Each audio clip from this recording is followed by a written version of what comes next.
இந்த வீடியோக்குள்ள போறதுக்கு முன்னாடி நம்ம சேனலை சப்ஸ்கிரைப் பண்ணாதவங்க சப்ஸ்கிரைப் பண்ணிடுங்க, பக்கத்துல இருக்க பெல் பட்டனையும் கிளிக் பண்ணிக்கோங்க. வாங்க வீடியோக்குள்ள போகலாம். சன் தொலைக்காட்சியில கடந்த 2022ஆம் ஆண்டு பிப்ரவரி மாதம் தொடங்கப்பட்ட சீரியல் தான் எதிர்நீச்சல். திருசெல்வம் இயக்கத்துல ஒளிபரப்பாக தொடங்கின இந்த சீரியலோட 2ஆம் பாகம் எதிர்நீச்சல் தொடர்கிறது அப்படின்ற பெயர்ல ஒளிபரப்பாகிட்டு வருது.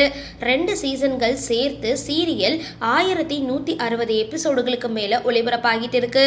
ஈஸ்வரி, ரேணுகா, நந்தினி, ஜனனி அப்படி 4 பெண்களோட வாழ்க்கை போராட்டத்தை மையமா கொண்டுதான் இந்த சீரியல் ஒளிபரப்பாகிட்டு வருது. தற்பொழுது சீரியல்ல குணசேகரன் தன்னோட சொத்தை எல்லாமே தம்பிகள் கதிர் மற்றும் ஞானம் பெயருக்கு மாத்திட கதைக்களம் இப்போ போயிட்டு இருக்கு.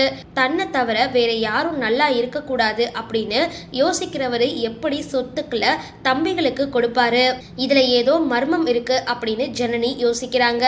இந்த நிலையில சீரியல்ல ஜனனி கதாபாத்திரத்தில் நடிக்கிற பார்வதி சமீபத்துல ஒரு பேட்டி கொடுத்திருக்காங்க. அந்த பேட்டியில எதிர்நீச்சல் தொடர்கிறது சீரியல்ல அடுத்து என்ன நடக்க போகுது அப்படின்னு அவங்க சொல்லியிருக்காங்க. அதுல அவங்க நிறைய புது ட்விஸ்ட், புதிய நடிகர்கள் வரப்போகிறாங்க, மொத்தமா கதை அப்படியே மாறப்போகுது, அவ்வளவுதான் சொல்ல முடியும். என்ன நடக்க போகுது அப்படின்றத நீங்களே பார்த்து தெரிஞ்சுக்கோங்க அப்படின்னு சொல்லியிருக்காங்க. சரி, இந்த வீடியோ பத்தின உங்களோட கருத்துக்களை கீழே கமெண்ட் பாக்ஸ்ல போஸ்ட் பண்ணுங்க.